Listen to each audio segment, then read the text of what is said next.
Welcome to On the Firing Line on the information station, AM 1440 KUHL. Information, education, news, and politics of firearms and ammunition is found here. If you have any questions, call us at 1-888-625-1440. That's 1-888-625-1440. A South Tucson police officer responding to a shots fired call about 1:30 a.m. early Friday morning came under fire from a suspect armed with some sort of cut down Mosin Nagant. That's right, you heard it, Mosin Nagant. South Tucson police say when an officer arrived, he saw a man and turned his car to check him out. Next thing he knows, the officer's taking fire. Several shots hit his vehicle and one took out one of his tires. Police said the man had a powerful military-style rifle used by the Soviets. The Mosin Nagant design is about 120 years old, but it fires a bigger bullet than the modern M16, South Tucson police say. Their officer faced one sawed down to have a short barrel and stock. They say their officer could not get the rifle out of his trunk, so he fired his handgun and was able to kill the man from about 65 yards away. You are on the firing line with Joe, Matt, and Kanani. Be a part of today's show by calling in at 1-888-625-1440, or if you're in the Santa Maria area, call us at 928-1440. So, a Mosin Nagant, those are the old rifles that, we can get for anywhere from $100 to a couple $100, and there's a lot of them out there. And it's not usually the first type of thing we think of as a weapon that's being used in a crime, because they're huge. They're very big guns. Now, they're just long. Well, they're really long, right? Well, that's what I'm saying. They're long. Yeah. It's a bolt-action gun. Yes, bolt action, not semi-automatic. Here's the barrage coming at you. We are now going to take your bolt action rifles because they're military style and they're dangerous and they're huge. Yeah, those long-barreled bolt action rifles. Yeah, that's next, right? And the round that it shoots is a 7.62 54 rimmed cartridge, which is just about the equivalent of a .308 is what we know it as. So, it's a very, very powerful round. That'll do the trick in home defense. But he's not home defending. Well, maybe if I get to tell my story. Had it been the normal size, he wouldn't be getting this thing out of the vehicle probably. Let me get this out of my trunk. Right. Dang it, it's stuck in my back seat. And when it says that it was cut down, I'm unsure if that means it was legitimately, like in the picture you were telling me about, is like sawed down. Yeah, it's like a sawed-off shotgun or something. Yeah. Or if they do make these that are called the Mosin Nagant M44s, which is the carbine barrel. So it's literally about half the size as the big long one y'all think of. But either way... that's all y'all, in case you don't get that right. All y'all thinking. Yeah, what are y'all thinking? Anyway, and yeah, much bigger than an M16 bullet, that's for sure. Again, I don't know why they want to compare it to an M16. It literally has nothing to do with that. And even the comparison to the M16, okay, I can squash that. But the thing that they said here, had a powerful military rifle of a type the Soviets used to use. Makes you think of an AK. Or for me anyway, if I think of a powerful military style rifle. Because it's just a bolt action. Yeah, but again, it all goes back to all rifles were military at some time. Exactly. And at some point, a Mosin Nagant was the tip of the technology spear for Russia.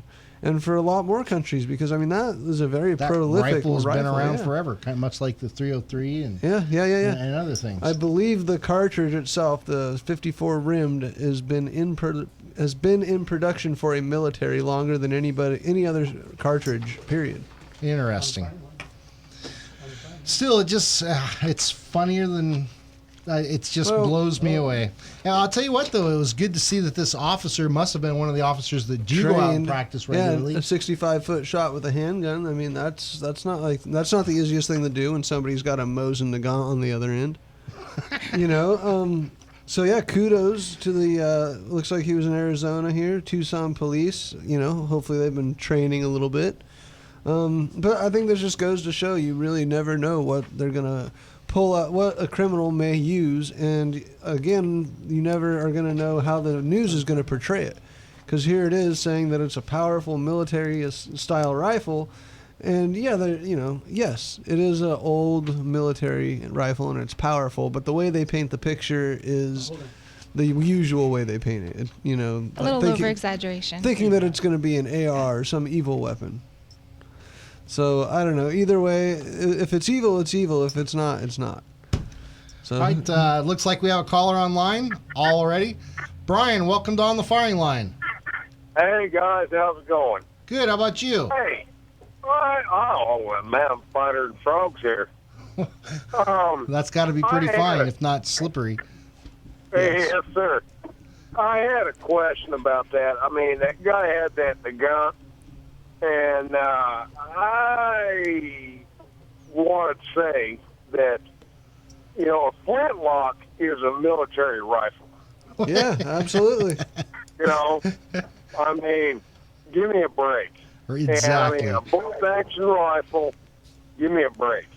You know, I mean, it's all military. Right. But that cop said he shot that guy at 65 yards with his sidearm. 65 feet. So that's that's about 20 yards or so. Right in there. I thought I heard yards. I was going, that guy's good. Well, and it's a good shot, you know. I mean, it's no ifs, ands, or buts. 65 feet with a pistol ain't bad. The guy had it coming. I mean, I'm sorry. When you pull a weapon on a police officer, you know, do what you got to do. Of course, and that's why we want our police officers to have these types of weapons so they can stop this type of threat. If the police officer had shown up and maybe he had a 40-year-old 38 caliber and he wasn't trained on it and he missed his shots and now this guy's on the loose with a rifle. Instead, our well-trained police stopped that. And when people want to complain about militarization of the police, right here, if somebody knowing how to use a firearm properly is an area to thank them for that.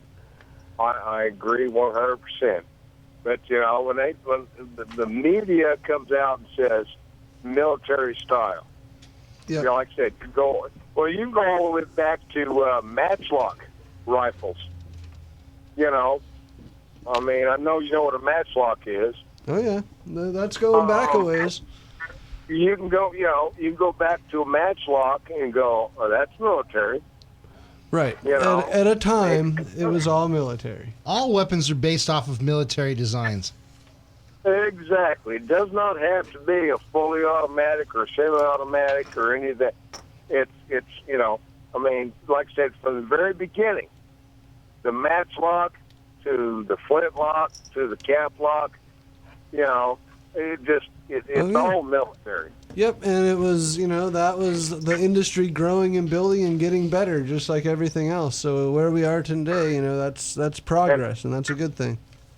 And how in the world do you think we beat the British? I mean, give me a break. I mean, if the guys weren't hiding behind them trees with squirrel guns, we'd still be a British colony. Well, yeah. Maybe not. I mean, I don't get it. What this country's come to when they say, well, you can't have this, you can't have that. Give me a break. Well, I agree. I think we're all in the same boat there, Dan. Just keep listening, and hopefully once we have some more stories for today that we'll get into. And I don't know. I'll be listening. Get her done, guys. All right, Brian. Cool. You have a good day. You too. All right. So there you have it. We're not the only ones that think this way. These weapons that the news likes to portray as military-style weapons, well, of course, all weapons are military-style in some sort. So why make that your vocal point unless, of course, you've got an agenda? Yeah, it's pretty simple. Speaking of weapons and the use of weapons, Kanani, our facts lady, actually came up with some facts about statistics on weapons and how they were used in crimes. Yeah, this is the Bureau of Justice Statistics report in 2013, and they summarized everything between 93 and 2011, and it's certainly not as scary as the regular media would have you put out.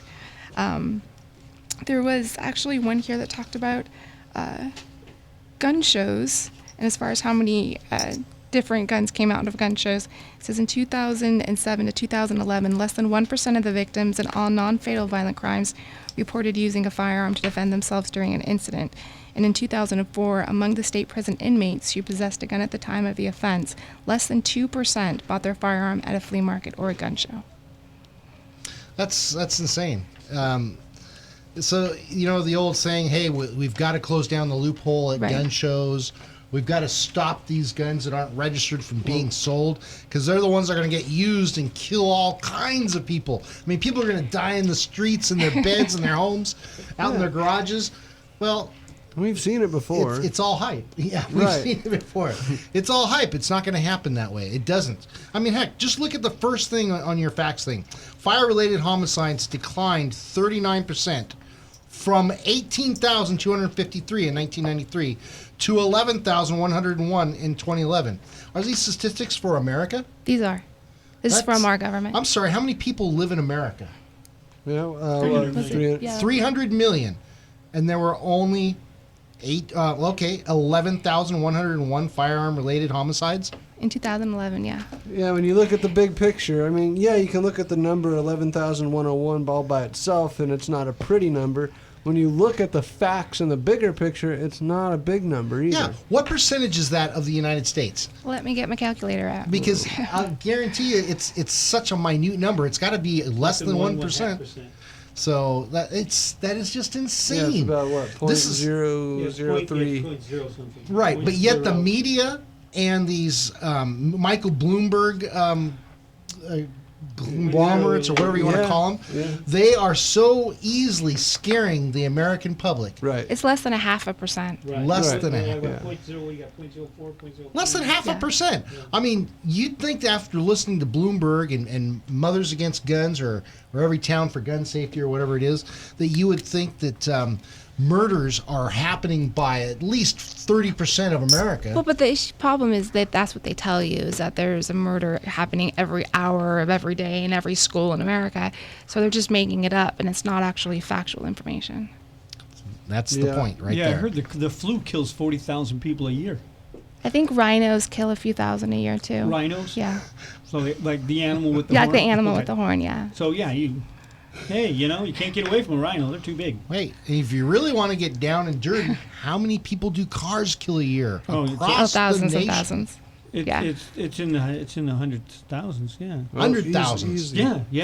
Easy. And It's like we're cancer. just above 10,000 for a year in gun murders. Yeah. Wow. I mean, that's Well, just like I said, the flu kills nearly 40,000 every year, right. year in, year out. This is over a And period this of is, time. well, I'm curious of when it says homicides. I mean, so the fact that it does say homicide should mean that it is only talking about violent crimes where person A decided to shoot person B and they ended up dying from this. Or are these numbers anything where somebody was killed with a firearm, accidents included? I'm thinking they're separating the homicides out as specifically homicides versus accidents of we any would kind. both assume that, but Well, the way they do the numbers, I think from what Kanani's going to say here, I probably am beating her to the punch. It says non-fatal firearm crimes in the very next sentence. So there is a separation. Right. This is actually the summary of the statistics of crime with a particular firearm as their weapon from the FBI. So they separate everything out to its lowest common possible, and then we'll begin to summarize and juggle facts and whatnot. okay. So. All right, so it's as far as the bias get, it's about as good as we're It's- gonna get. yeah, it Okay, is. all right. Here's something else that's very interesting. Non-fatal firearm crimes declined 69%. It's a huge number. From Yeah, that is 1.5 big. million victimizations in 1993 to 467,300 victimizations in 2011. So when did the assault weapon ban end? 94? Yeah, it's 98, right? It actually ended in 98. When did it end? Right. When Oh, did no, it end? it was 2004. 2000. Okay. Okay, yeah, so in I think you're right. 2004 to 2011, when we had access to some of the most violent weapons in the world, That's how they would have it. Absolutely. the crime rate has gone down. Non-fatal firearm crimes have declined by 69%. That's pretty much, you can just call it 70%. Let's round it off. Yeah, well, even if you were to consider that to be a slow, steady decline from 93 to, let's just say 2013, to make it easy for 20 years, you could cut that in half and still make it 35% between the time that assault weapon ban was in to present day. Right. So what does that tell you about the gun ban or the assault weapon ban? Less crime and less victimizations. Well, actually, when we had it, there was more victimization. Yeah. And Oh, more when it was, corruption. yeah. I'm sorry, I misunderstood your because, question. You know, when at least now, if you adhere to the rules, then you can have it. When there was the all ban on it, then the people that were having it were criminals, and then that just had a vicious circle to it. Yeah, you know? because the wolves were able to hunt wherever they wanted. Right. Well, really, There were no Wolverines to stop them. Right. You know, I don't know. Maybe that's not the correct thing Most to of use. these but- are gang-related and inner-city related, though, because on the very next page they start talking about that. Okay, and that's a good point, because that was going to be the next thing I was going to bring up. Where did most of these crimes take place? How about Chicago? Oh yeah, East St. Louis. Yeah, so Bronx, New York. think of this. With all the things that the news reports, of course, I don't know the actual statistics, so I'm going to have to go by the media in this. Chicago has got violence happening every day, right? Yeah, probably. So most of these homicides had to have taken place in Chicago. Yeah, I think their last statistic that we probably talked about on the show, I think it was about 8,000 in a year. So that's 3 or 4, if not more than that, 8,000 out of how many? Is that deaths Just- or is that just incidences? incidences. Okay, because they had 2,000 murders. I think it's down to about 1,500 murders every single year in L.A. County every year. Okay, I mean, so let's add LA County and Chicago together, and there's where your problems are. it's a lot of pretty it. much. That's pretty much 50% of the whole nation Yeah. in those two little pockets. Look Well, at then you got East St. Louis. You got Well, the Bronx, New York. Well, Yeah, no, so I'm you saying have there's New York. other You know, parts there's a lot it. of other parts that are just contributing to this. Well, right, yeah. But your vast majority, though, are probably going to be in those two Well, sections. that's what they're Exactly. saying. And unfortunately, they're saying that it's a lot of black males on males shooting each other from the age of 18 to 24. That's very racist, Jim. I'm sorry, that's the statistic. But those are the You just facts. That's the look at statistic it of- and you go, okay. how dare you bring up facts here? I mean, that's just wrong. Well, I think. But let's I go think back I into think more your facts. ex-girlfriend Rosie O'Donnell was saying something about that this week. That's saying Islam is racist. It's called Islamic. She said Islam's racist? Yeah, she said it's. I don't believe you. She would never say Islamophobic. anything like that. What? Islamophobic? Islam is Islamophobia. That's what Okay. it is. Yeah. She has that? That's what she said. I've Yeah, seen I it. just don't believe even what's the other one on the other? You're like, where's the even button Whoopi now? Goldberg was like, "What are you talking about?" Yeah, well, her and Whoopi are at odds right now, all together, Well, all it the way looked like around. I just seen a little bit of a clip on it, but it was a funny clip because poor Rosie, she should have got out of No, 8th grade. that's not poor Rosie. I'm sorry. Rosie gets what she deserves. How did we get to Rosie? Wow. We, I don't know. We were supposed to be talking about shooting ranges and stuff. All right, we should probably take a quick break, gather our thoughts, and come back at it again on the firing line. Of course, today we do want to talk about shooting etiquette as Yes. well as how to transport your firearms here in the state of California. I think it's something that we need to go back and touch on every once in a while, so stay tuned. We'll be right back on the firing You're line. listening to On the Firing Line on the information station. This is On the Firing Line with Matt, Jim, and Joe. We will be right back with you on the firing line. If you have any questions, give us a call at 888-625-1440 or in the Santa Maria area, 928-1440. Don't forget, you can always listen in on am1440.com. Tactical Guns and Gear is the Central Coast leader in tactical rifles, pistols, shotguns, and accessories. Building an AR-15, they have lower receivers, parts kits, trigger groups, and a ton of other AR parts from the most popular companies and stuff. They are also the home of the Women's 101 Firearms and Women's Advanced Pistol classes and have trained thousands of local The ladies. store is located off the 101 freeway in Santa Maria near the North Broadway exit. Look for the big rifle sign on the freeway as well as the giant 5-ton Tactical military truck, and they're now open on Mondays. America! On the Firing Line is happy to have Law Offices of Christopher Coleman as a sponsor. The Law Offices of Christopher Coleman is located in Santa Barbara on 2019B State Street, specializing in personal injury and, more importantly, the Second Amendment and On the Firing Line with Matt and Joe. Give them a call at 805-682-3352, serving the Santa Barbara, Santa Maria, and San Luis Obispo areas for over 25 years. Have you been looking for a new or used motorcycle or all-terrain vehicle? With a staff that has a combined 270 years of experience to inspire and help you make that informed decision. Santa Maria Motorcycles is your one-stop shop, and their mission is to provide you with that ultimate experience. They also have rentals, so you can take that ride you have been dreaming of up the coast. They're located at 2022 Presker Lane in Santa Maria, or give Chris and his team a call at 805-928-3668.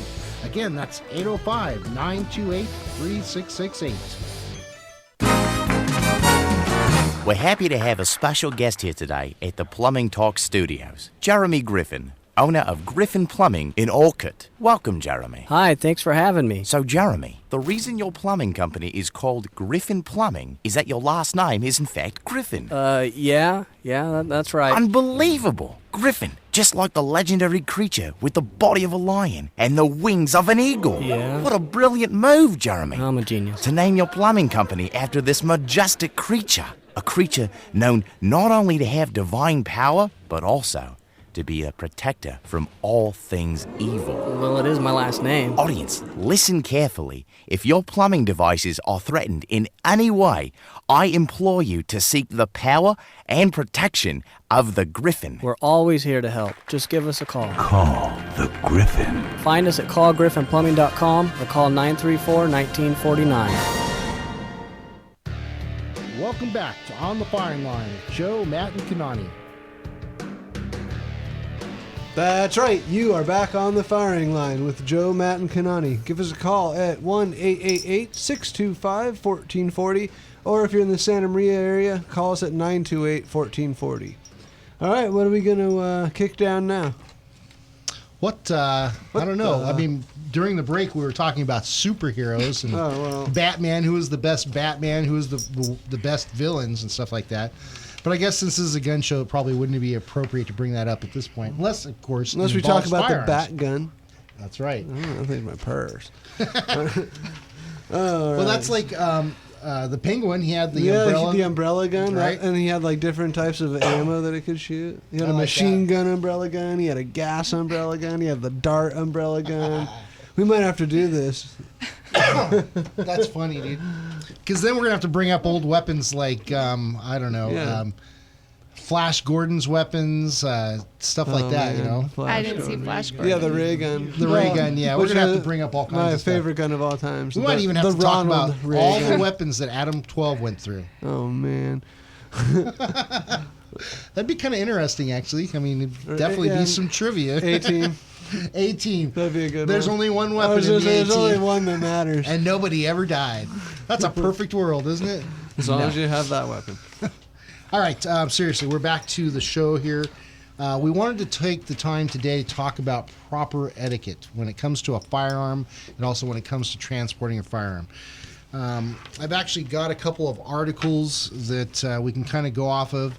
The reason we got these articles is because we work at Tactical Guns and Gear here in town, and we see things happen all the time. And we really wish that somehow these people had some of this information that we're going to offer out right now, because it's crazy what we see. We see people doing unsafe things all the time, assuming that weapons are unloaded just because they checked that they were unloaded, when the truth of the matter is you always treat a gun as if it's loaded. Yeah. And there's all kinds of different things. I've seen people point guns at their children, not realizing that they were doing it. Oh, I mean, you know, and Joe's totally right. I mean, the scope of things that we see that is unsafe, I mean, it blows our mind a lot of the time, more often than not. If we do tell somebody, hey, maybe, you just had the gun pointed here or there. No, I didn't. Exactly. Usually, if they don't want to argue it, then they might be, okay, I just don't see how that's dangerous. Or it will go over their head entirely of why that's dangerous. And sometimes it's what seems basic, which is just, keeping the muzzle down range. and then they don't understand what could possibly be wrong by aiming it next to a wall that, when somebody else is on the other side of the wall. When Joe's on the other side of the wall, then I have a problem with him aiming the gun there. I mean, if there's, if it just went on for miles, then I wouldn't care. But it's not the case. So yeah, we do see lots of peculiar range things going on in there. What's the worst thing you've seen, Kanani? Goodness, I don't even know the worst thing. What's the worst thing you've done? Oh, that's Flag easy. people. Yeah, we've all flagged people here. Flag in the world.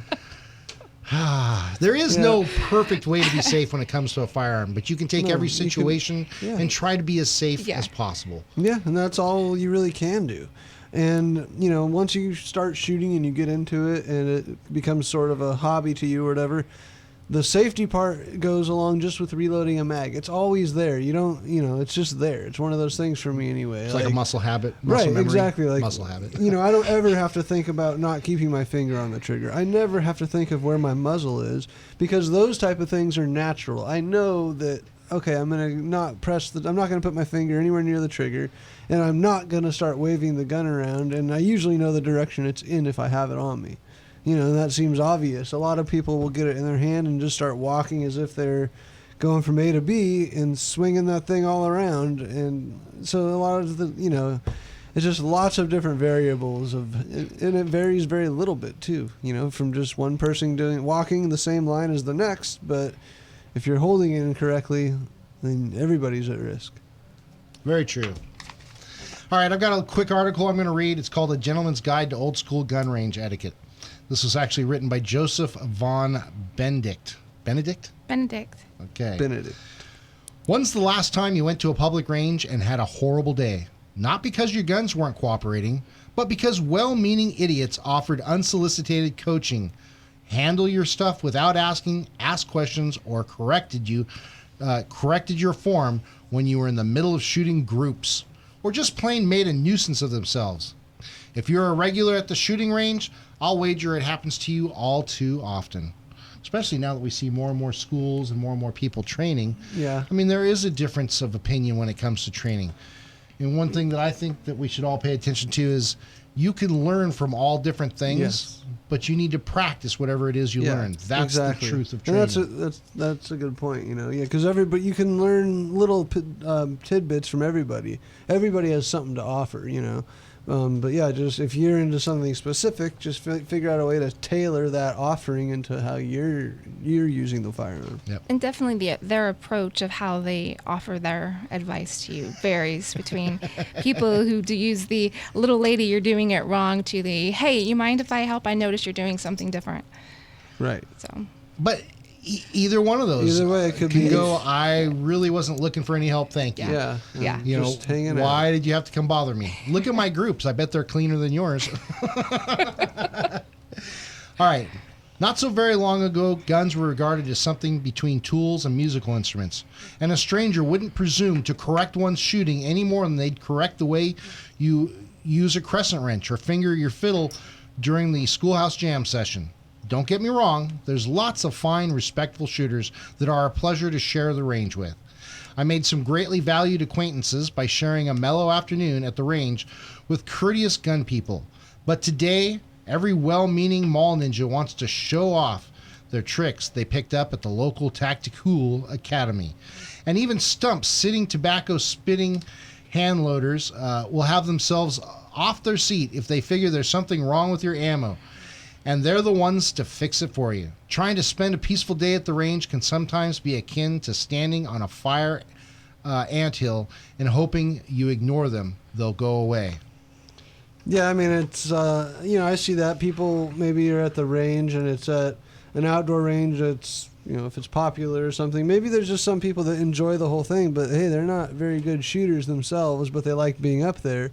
And then they see somebody down there having a trouble with their gun, whatever it may be. And before you can, snap, he's there offering all the wisdom and his, all his years of experience. And in the meantime, he can still barely shoot on his own. Right. So I think for a lot of times, folks like that, it's kind of gives them, gives them a sense of meaning or something like, oh, well, at least I'm at the range and I think I'm helping this person. And a lot of times when people are getting that type of help, they don't know enough about the firearm to know if he really is helping. They or have not. no real world experience. They don't have the time behind it. Right. And it's important that, if somebody is just getting into firearms, been into it for a year or so, you really should still be stepping back and letting things build up in your own mind big time. and stuff like that before you go out and express certain things. I mean, I'll give you some good examples. We teach classes at Tactical. Matt goes out and teaches. Even Kanani helps teach some people. And the one thing that I think most of us dislike is when we teach them, they go back to their friends or their husbands and wives who have been teaching. And what do the husbands and wives do? Oh, you should be doing this way. You should be doing this that way, which is exactly what was explained in this article or this statement here from this guy. Yeah. And half the time when they come back for their next class, They've undone everything that you just taught them. I didn't tell you to hold the gun like that. Yeah, but I was at home practicing with my brother or whatever, and they said to hold it this way. My brother was in the Marines, and he said, you're an idiot if you do it that way. Well, guess what? Okay. Or same thing, somebody, in a private class or something they'll pay us money to learn something, and then they'll end up just telling me all about their technique. If you're paying me $100 to take you out somewhere and teach you how to shoot a pistol, fine. But it's going to cost you $400 if you're going to take me out there. It's just amazing. Sometimes the people I'll take out there, they give me $100, and then all they do is tell me about how they shoot, as if I should have paid them for their knowledge or something. And I want to help them, but some people are so stuck in the rut of. You have to make yourself uncomfortable to progress. Right. It's a good point. When you are paying somebody to be an instructor, you are paying them for their time and their knowledge. Granted, you cannot utilize the time. The instructor must utilize his time and make it the best experience for you by presenting his knowledge in a way that you can understand it and use it then and later to practice with, and hopefully one day to be able to save your life with. I think that's what it's about. That's what it's about. Well, I mean, that's the whole thing of training anything like that, right? Why, especially, because, you can go out and have fun and just, it's not really training as it is maybe practicing, going out and just shooting bullseyes, but it's like we talked about with the militias back in the day. You're still getting that skill. Yeah. And then if you want to actually go train, then you actually start doing the business part of it, where maybe, you're doing stuff, you're reloading your gun, that type of thing.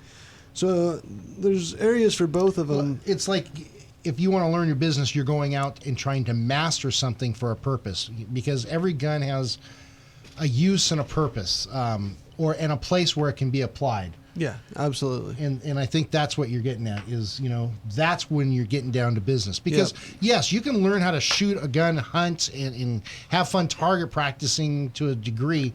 But when you get down to learn your business, it's not necessarily about having fun target practicing. No. It's about hitting a spot, a mile and a half away on your first shot. And you get that gratification, and that is kind of the pat on the back to yourself, Right. And it could be a little thing. It might not even be making the hit of that shot. It might just feel, oh, that was good. I felt good that time. Whatever it might be. Oh, that's you're shooting your AR and you're running through 12 or 13 targets, and out of the 13 targets, 2 of them have no shoots in front of them.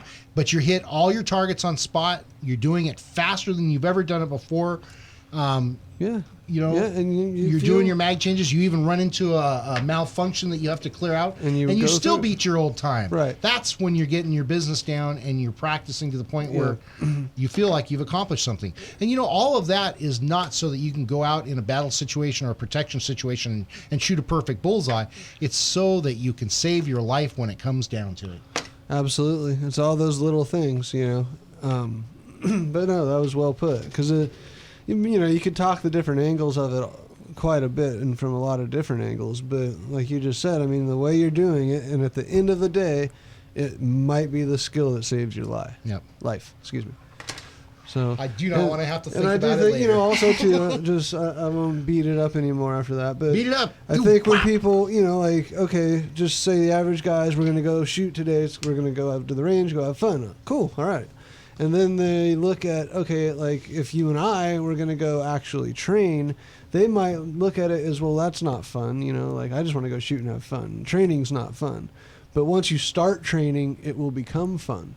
Or there are those who just can't accept what is fun, or their ideal of fun is completely different. Because you're right, you and I would go out and train, and we'd be like, "Yeah, right, awesome, yeah, we get our butts kicked." But and then the guys over there are like, right. "I'm not doing push-ups and getting up to shoot. Right, If I want exactly. to do that, I'll go to the gym." Yeah. You know? Well, okay. Well, if your gym lets you in body armor and lets you shoot, okay. Just tell me what gym it is, because that sounds cool. But you guys are also thinking of the end product. Is when you're done doing that kind of training. Well, to some people that might not be fun, and they just want to get to the games and the cool stuff. It's you guys are looking at that's going to make that games and cool stuff even better. Oh yeah. Like when you play sure. a sport and you have to go to practice, nobody wants to do wind sprints, but they understand at the same time when I get to the game, I'm going to need that so that our team wins. Yeah. Yep. Yeah.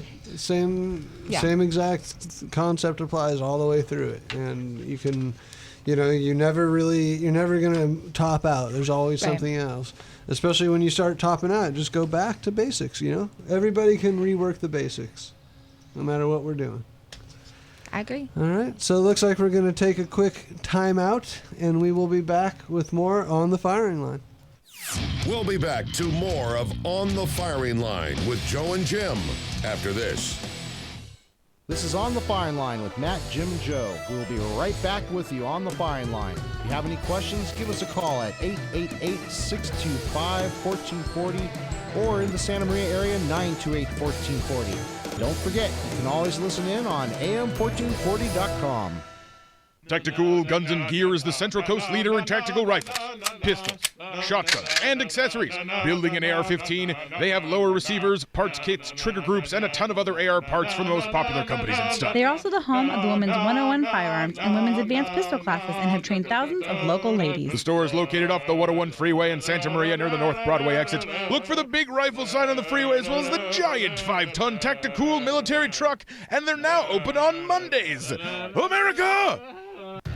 On the Firing Line is happy to have Law Offices of Christopher Coleman as a sponsor. The Law Offices of Christopher Coleman is located in Santa Barbara on 2019 B State Street, specializing in personal injury and, more importantly, the Second Amendment and On the Firing Line with Matt and Joe.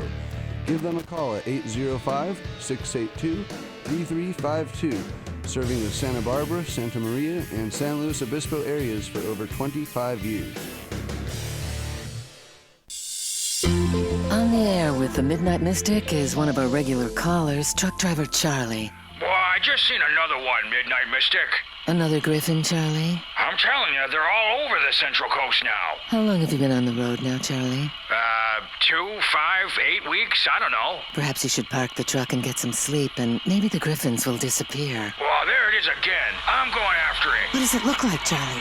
Holy mackerel. It's got the body of a lion and the head of an eagle. Is it flying, Charlie? It's on the side of a white truck. Is it a Griffin plumbing truck, Charlie? Could be. I don't know. I'm pulling right up to it. We seem to have lost contact with Charlie, but I'm sure he'll be okay because Griffins, just like the good folks at Griffin Plumbing, are here to protect and serve. In fact, if your plumbing devices are threatened in any way, Call the Griffin. Find us at callgriffinplumbing.com or call 934-1949. You are on the firing line with Joe, Matt, and Kanani. Be a part of today's show by calling 888-625-1440. Or if you're in the Santa Maria area, please call 928-1440.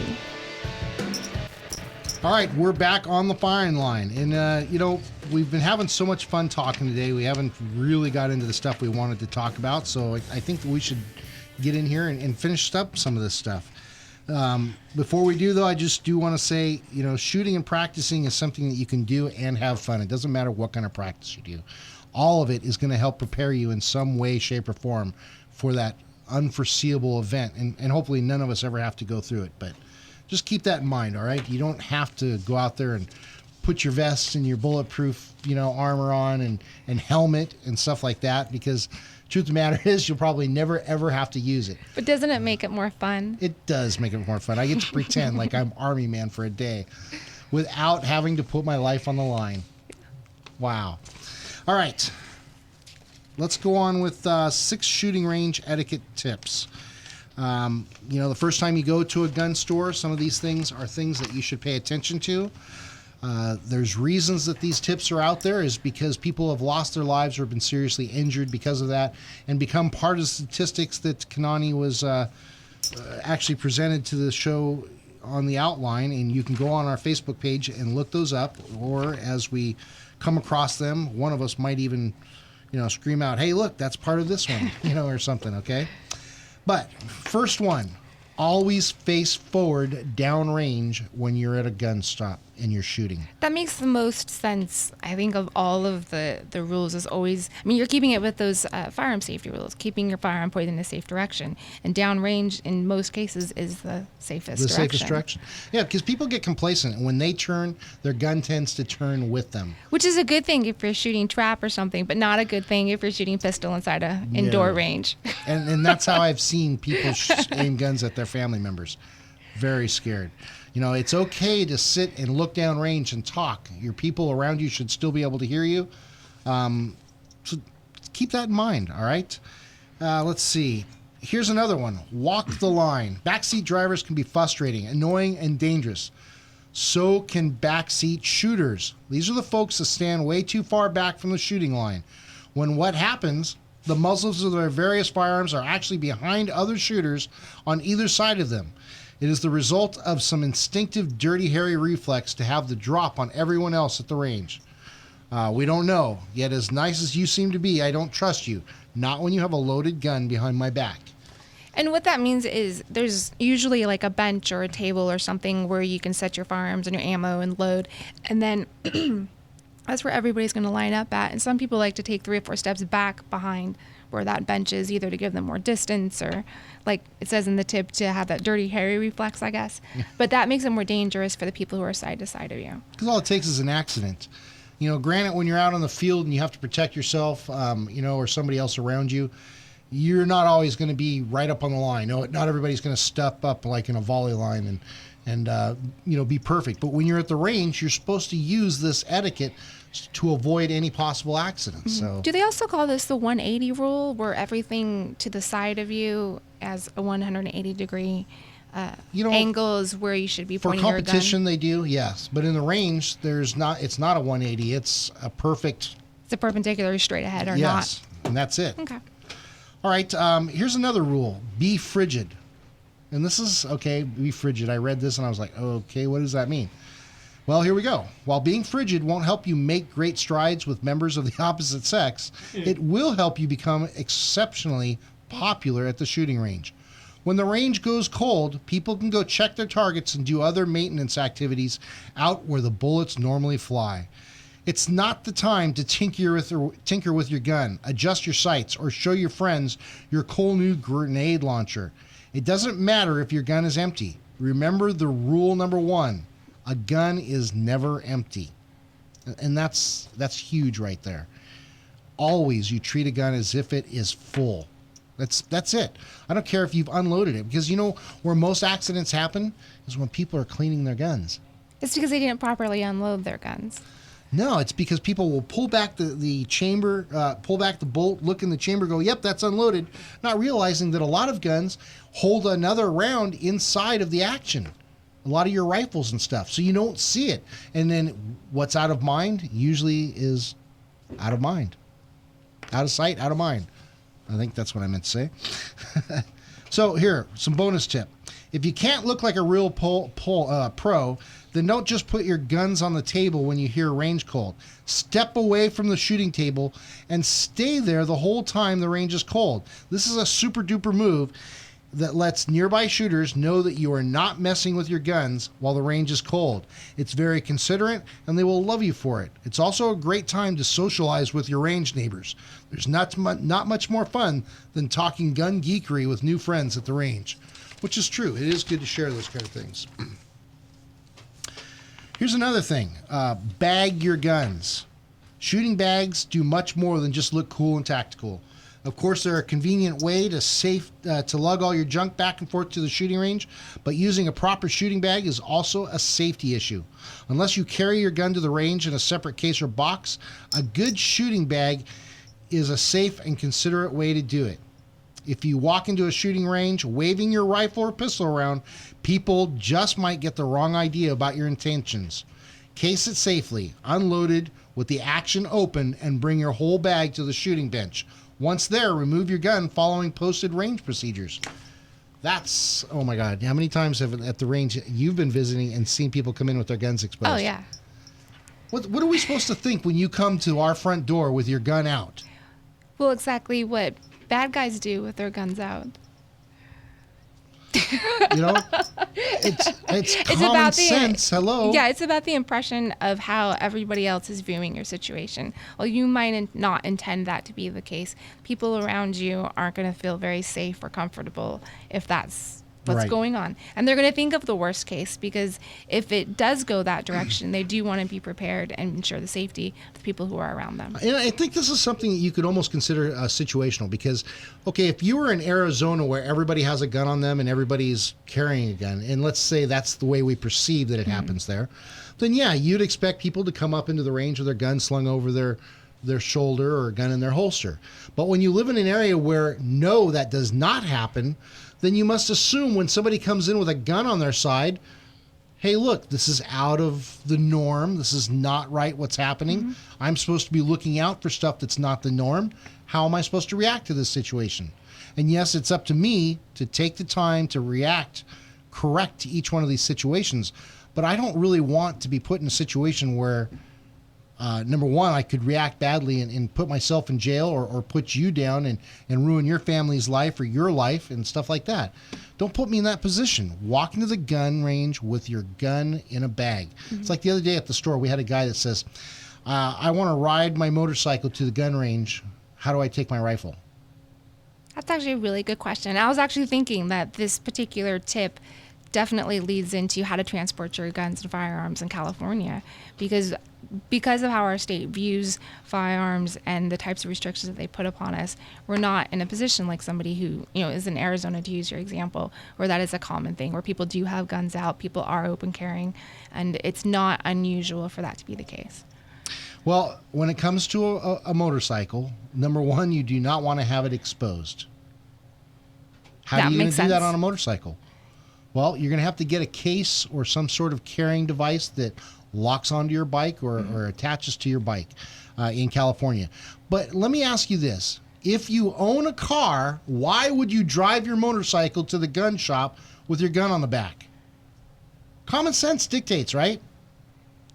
I mean, it really... Well, I think there could be summer weather reasons why you would want to ride your motorcycle over your vehicle, but if that's the only place that you're just going to the range and back, it does seem a little puzzling as to why you would choose that method of transportation over something else. Here's another thing too. When I buy a rifle, a lot of my rifles cost $1,000 plus. Okay, am I going to take the chance of riding my motorcycle when I know darn well, especially on a motorcycle, it's not going to be your fault necessarily, but the drivers around you, they're going to make you have an accident or something can happen, and when that gun hits the ground with your bike, what's going to happen to that gun? It's going to get smashed in whatever kind of case you have it in. Right. Common sense again dictates take it in a bigger vehicle. Now, if you're one of those people that only have a motorcycle, then again, I go back to put your gun in a case that attaches to the bike. Don't take the chance of falling it. You don't want to see you driving down the road with a rifle case bungeed to the back sissy bar or something, okay? Well, I'm trying to think of a situation where someone would have like a moped or a little small like speedy bike, and a college student very well could have something like that where you would transport you would transport your firearms back and forth between your home or between school, or well, maybe not on campus, but between your home and to the firing range, and it could be that's the only transportation you do have. If you're having a rifle, it's going to be tough. In some of those situations in California, you can't have the gun on the gun on the school ground, so you don't have to worry about that. But if you're going to have a pistol, which is different than the rifle, that's going to be my next question. We can go to the next step. Yeah. On a bike, a lot of times you're going to have compartments that you can store stuff in. Put a cable lock through your pistol and put it in your compartment. It is now a locked gun, and that is legal in my perception. But, and let that be the key word, my perception.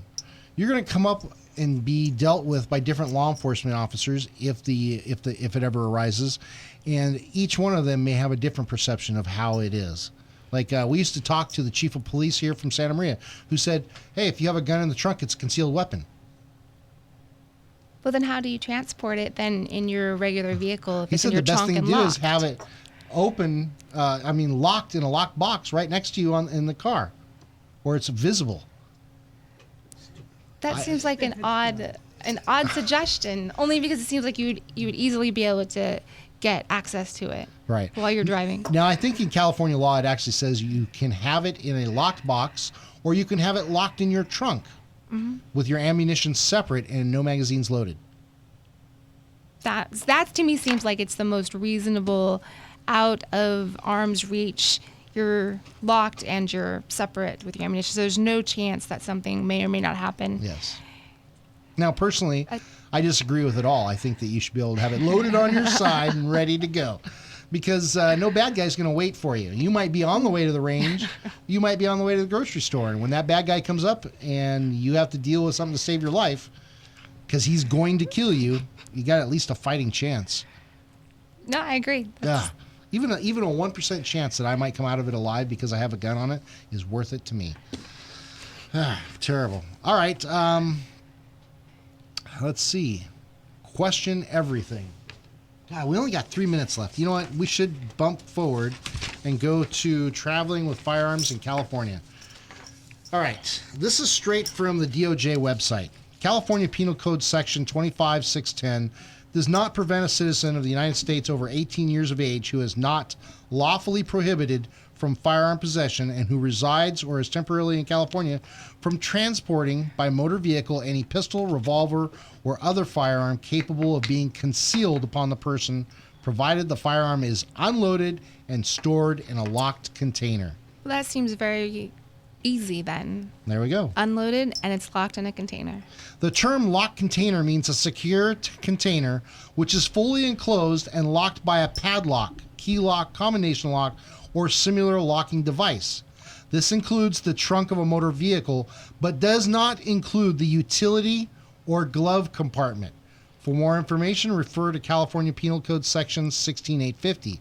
So for those of you who like to put your weapons in the utility compartment of your truck, think twice about that, because that can be construed as illegal. But I would imagine that when they wrote this, the utility box that they were thinking of when they wrote this was probably the one between the seats. That's what I was thinking. And then I thought, well, what about the toolbox that are usually behind the cab that is outside? That's called a utility box. Isn't it? Yes. So by definition, it's against the law to put it in that utility box. So we're back to interpreting how this is meant to read. Right. Versus the straight read of if it's in a utility box or the glove compartment, then it would be considered illegal. There we go. All right. Shotguns and rifles, non-concealable firearms, rifles and shotguns are not generally covered within the provisions of California Penal Code Section 25400 and therefore are not required to be transported in a locked container. However, as with any firearm, non-concealable firearms must be unloaded while they are being transported. A rifle or shotgun that is defined as an assault weapon pursuant to Penal Code Section 3510, 3515, and 3520 must be transported in accordance with Penal Code Section 16850, 25610, and 3945 subdivision. So that's something that I've always talked to people about with their shotguns, their rifles when they're taking them home. Mm-hmm.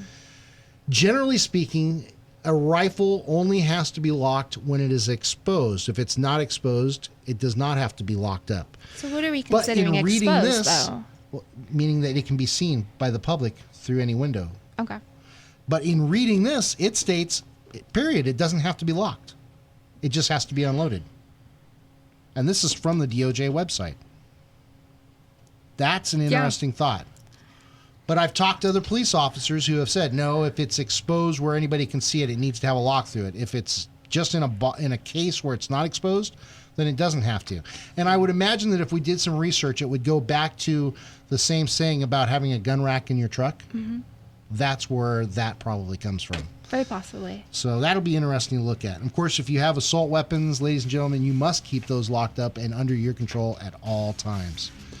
On that thought, we want everybody to have a great weekend. Don't forget, Halloween will be coming up, and we're going to try to put on our Halloween show pretty soon. So keep in touch. Don't forget our Facebook page, and we'll be talking with you next weekend. On the firing line.